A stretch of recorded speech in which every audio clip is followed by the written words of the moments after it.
제가 ISO를 100이 아닌 200으로 설정하는 이유를 조금 이따가 다시 설명을 해드리도록 할게요. 제가 촬영을 할 때 ISO를 100에다가 두는 경우는 거의 없어요. 뭐 200 아니면 400, 800, 1600까지도 올리면서 촬영을 하는 경우가 많아요. 심지어 스튜디오 촬영인데.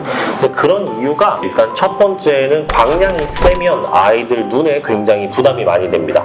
사람은 광량이 세면은 눈을 약간 찡그리거나 이렇게 할 수 있는데 강아지들은 그걸 모르잖아요. 이게 언제 터지는지도 모르고. 그러다 보니까 ISO를 올리고 광량을 낮춰서 아이들 눈의 부담을 최소한으로 줄여주려고 하는 경우가 많고요. 그리고 두 번째는 듀레이션 타임 때문에 진행하는 경우가 많아요. 우리가 강아지 사진을 촬영할 때 사람과는 다르게 강아지는 계속 움직이잖아요. 그리고 뭐 간식을 던져주면 이렇게 간식을 받아먹는 그런 사진들도 많이 찍는단 말이죠. 광량을 최대 파워로 가서 1:1 파워로 갔을 경우에 듀레이션 타임, 섬광 지속 시간이라고 하거든요. 저 섬광 지속 시간이 길어지면 번쩍 터지고 퓨 하고 일종의 잔상이 남는 시간들이 생기는 거예요. 그래서 조명은 광량이 낮을수록 섬광 지속 시간, 듀레이션 타임이 짧습니다. 그래서 ISO를 올리고 광량을 낮춰줌으로써 순간 포착이 가능하게, 강아지는 언제나 움직이니까요. 그걸 위해서 제가 ISO를 400 정도로 올리는 경우가 있어요. 마지막으로 제가 ISO 800이나 400 이렇게 왔다 갔다 하는 이유가 작가들마다 다 다른데 저는 최종적으로 내보이는 결과물이 파인아트지예요. 말 그대로 인쇄를 하는 거거든요. 제가 사진 촬영을 할 때 하이키 촬영, 말 그대로 굉장히 밝은 사진들을 찍었을 때 카메라에서 하얀색 부분을 색 정보가 없다라고 표현하는 경우가 있어요. 제가 너무 밝게 찍기 때문이죠. 하지만 언제나 어두운 사진만을 찍어야 되는 건 아니에요. 밝은 사진을 찍되 색 정보는 유지를 해줘야 되거든요. 만약에 내가 ISO를 100으로 했을 때 색 정보가 없다 그랬을 때 내가 인쇄를 진행을 하면은 그 부분에 잉크가 뿌려지지가 않아요. 나머지 부분에 잉크가 뿌려지는데 색 정보가 없는 화이트 홀 부분에서는 아예 잉크가 뿌려지지 않는 거죠. 그 상태에서 ISO를 800이나 그레인을 더 뿌려주면은 내가 컴퓨터나 프린터에게 여기는 색 정보가 있는 잉크의 영역이야 라고 그 부분에 그레인들, 노이즈를 뿌려주는 거예요. 프린터에서는 저기까지는 사진의 영역이구나 하고 거기다가 화이트 잉크를 뿌려주기 시작합니다. 최종적으로 내가 파인아트지로 프린터를 해야 되겠다 하는 경우에는 ISO를 더 올려서 노이즈를 뿌려서 촬영하는 경우가 생기는 거죠. 그래서 제가 100보다는 조금 더 높게 가져가는 것 같습니다.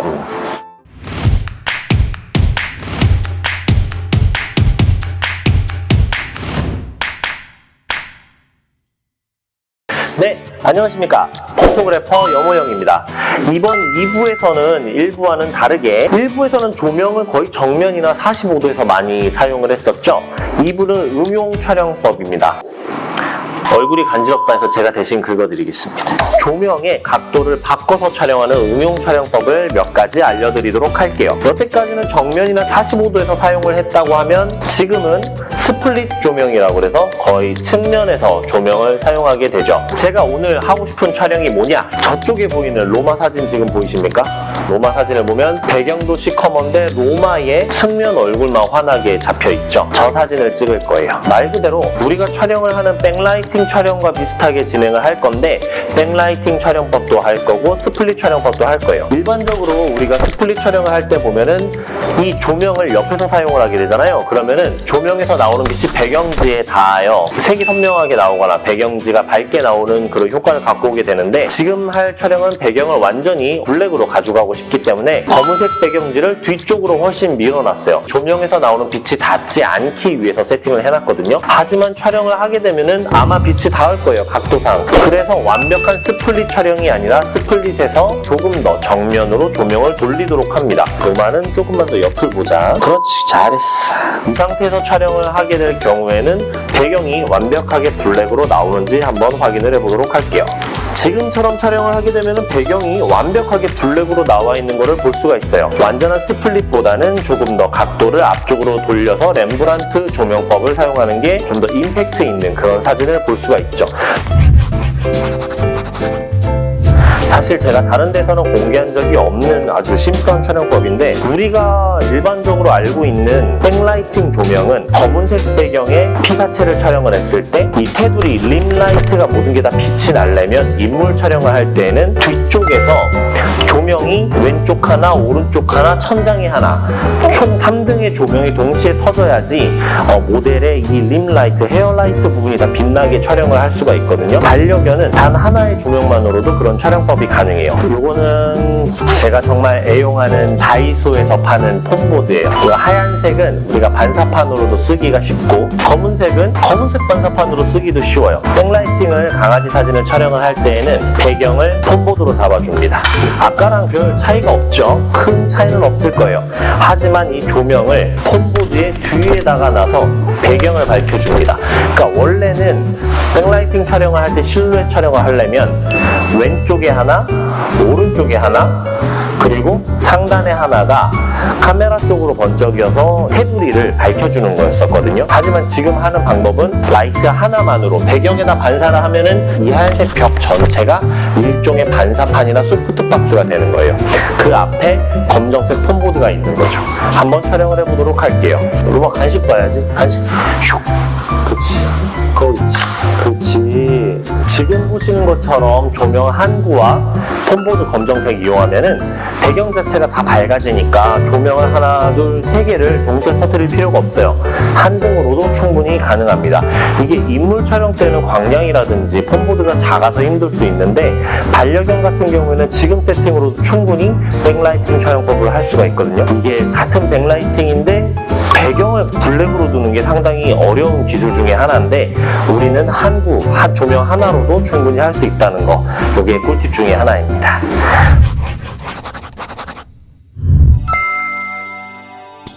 네, 제가 오디너리 독스라는 스튜디오를 운영하면서 느꼈던 것 중에 하나가, 사람은 빛이 강하게 들어오면은 눈부셔 하고 이렇게 눈을 찡그리게 되는데, 강아지들은 그런 걸 몰라요. 빛이 강하게 들어오면은 그대로 받아들이더라고요. 말 그대로 눈이 많이 아파요. 눈에 부담도 많이 되고. 내 강아지를 조금 더 안전하게 촬영하는 방법, 그 꿀팁을 알려드릴게요. 지금 보시는 것처럼 조명을 반려견 쪽에다가 바로 다이렉트 하게 되면은 눈에 부담이 심하다고 말씀을 드렸죠. 조명의 각도를 바닥으로 내려줍니다. 바닥에다 조명을 쏘면은 별 의미는 없어요. 하지만 여기서 바닥에 반사판을 대주면 조명은 반사판에 바닥 쪽에 한 번 더 반사를 시켜서 빛을 소프트하게 만들어주고 아이의 눈에는 부담을 최대한 줄여주는 그런 촬영법이에요. 자, 로마 눈 떠. 졸립구나. 간식에 힘이 필요합니다. 조명이 바닥으로 떨어지면서 반사판에 한번 반사가 돼서 빛도 소프트하게 표현이 되고, 이 촬영에 보여질 때의 특징이 뭐냐면, 천장에서 아래로 내려오는 빛이기 때문에 캐치라이트가 굉장히 작지만 반사판이 밑에, 캐치라이트 밑에 반사판이 같이 보여지는 것을 볼 수가 있어요. 얼굴 자체는 굉장히 화사하게 나와요. 바닥으로 반사가 돼서 바닥도 밝고 천장도 밝기 때문에 여태까지 했던 촬영법들은 강아지의 턱 밑이 어두워지거나 몸이 어두워지는 경향이 있는데, 지금처럼 반사판을 대줌으로써 전체적으로 환하게 나오는 효과를 가질 수가 있죠. 여기까지가 반려견 눈이 안 아프게 촬영하는 꿀팁 중에 하나였습니다. 지금까지 기초 촬영법과 응용 촬영법에 대해서 알아봤는데요. 여기서 우리 아이를 조금 더 색다르게 촬영을 하고 싶으신 분들을 위해서 준비했습니다. 2등 촬영법이에요. 일단 B240 2등을 준비를 했고요. 짜잔! 이게 컬러젤 필터입니다. 컬러젤 필터는 아시는 분들은 많은데 정확히 어떻게 사용해야 되는지 모르시는 분들이 있어요. 그런 분들을 위해서 기초들만 차근차근 짚고 넘어가도록 할게요. 모델 로마 같은 경우는 조명이 터지면 눈에 부담이 조금 있다고 말씀드렸잖아요. 그래서 쉬게 하려고 퇴근시켰습니다. 로마 부장님은 퇴근하고 저는 일을 하고 있죠. 이 친구는 저희 스튜디오를 지켜주는 이제 가드인데요. B240 한 등이 45도 각도에서 지금 조명을 쏘고 있죠. 닿는 면적이 이쪽에 있는 폴리곤 면적이 되겠죠. 그럼 여기다가 제가 오렌지 필터를 껴줍니다. 그러면 이 대각선 부분이 오렌지 빛으로 반사를 시작을 할 겁니다. 그리고 이쪽에 있는 B240 한 등을 더 제가 스플릿 조명을 썼어요. 옆에서 조명을 쐈을 때에 빛이 닿는 부분은 측면 부분이 되겠죠. 이 쉐입 부분이 될 겁니다. 여기서 제가 보라 색깔 퍼플 컬러젤 필터를 쓰게 되면은 보라색으로 이 부분이 빛을 반사하게 되겠죠. 그렇다면은 정면 대각선에 있는 이쪽에 보이는 쉐입들은 무슨 색이 나올 볼까요? 오렌지 색깔과 퍼플 색깔이 서로 맞닿아 있는 중간 부분에는 아무 색깔이 안 들어가야 되겠죠. 이론상으로는 그래요. 물론 난반사가 일어나면 조금씩 다를 수 있겠지만 제 예상에는 여기는 검정색으로 나오고 오렌지 젤 필터를 껴있는 저 조명이 닿는 이쪽 대각선 부분은 오렌지 색깔, 퍼플 젤 필터가 되어 있는 측면 같은 경우에는 말 그대로 보라색으로 빛이 날 겁니다. 실제로 그렇게 되는지 한번 확인을 해보도록 할게요. B240 같은 경우에는 모델링 램프가 상당히 밝아요. 그래서 이쪽으로 와서 보시면 모델링 램프를 껐을 때 그리고 모델링 램프를 켰을 때 확실하게 빛이 닿는 부분이 어떻게 닿아 있는지, 저 면적이 빛이 나는지를 확인을 하실 수가 있어요. 지금처럼 정면에서 보면은 왼쪽에는 오렌지 컬러가 반사가 되는 것을 볼 수가 있고 오른쪽에는 퍼플 색깔, 보라색이 반사가 되는 것을 볼 수가 있죠. 여기서 제가 사진 촬영을 진행을 해보도록 할게요. 이게 말 그대로 색다른, 컬러가 다른 사진 아닙니까? 제가 원래 평소에 이러고 놀아서 실제로 정말 많이 쓰는 그런 색 조합이에요. 오렌지와 퍼플, 핑크랑 아이스 블루. 옛날에는 오렌지랑 틸, 오렌지 앤 틸 보정이라고 그러죠. 최근에는 유행하는 컬러는 오렌지나 퍼플, 오렌지, 핑크 이렇게도 많이 사용하더라고요. 촬영을 한번 해보도록 할게요. 제가 예상한 대로 색이 나오나 보겠습니다. 지금 사진을 보시면은 제가 예상했던 그런 느낌과 거의 비슷하게 나오죠? 왼쪽 45도에서는 오렌지 빛이 반사가 되고 오른쪽 스플릿, 오른쪽에서 완전히 90도로 빠지는 저 보라색의 조명은 모델의 오른쪽 면을 보라색으로 밝혀주고 있습니다. 그리고 정면에 보이는 폴리곤 쪽은 아무 빛이 닿지 않기 때문에 검정색으로 표현이 되는 것을 볼 수가 있죠. 참 패셔너블한 색상인 것 같아요. 만약에 내가 도베르만, 이탈리안 그레이하운드, 포인터, 달마시안 이런 단모종이죠. 털이 짧은 아이를 키우고 있다. 그렇다면은 컬러젤 필터를 이용해서 남들과는 조금 색다른 촬영을 시도해 보셔도 좋을 것 같습니다. 네, 지금까지 조명 2대를 활용한 우리 아이 특별하게 독특하게 찍는 법에 대해서 알아봤는데요.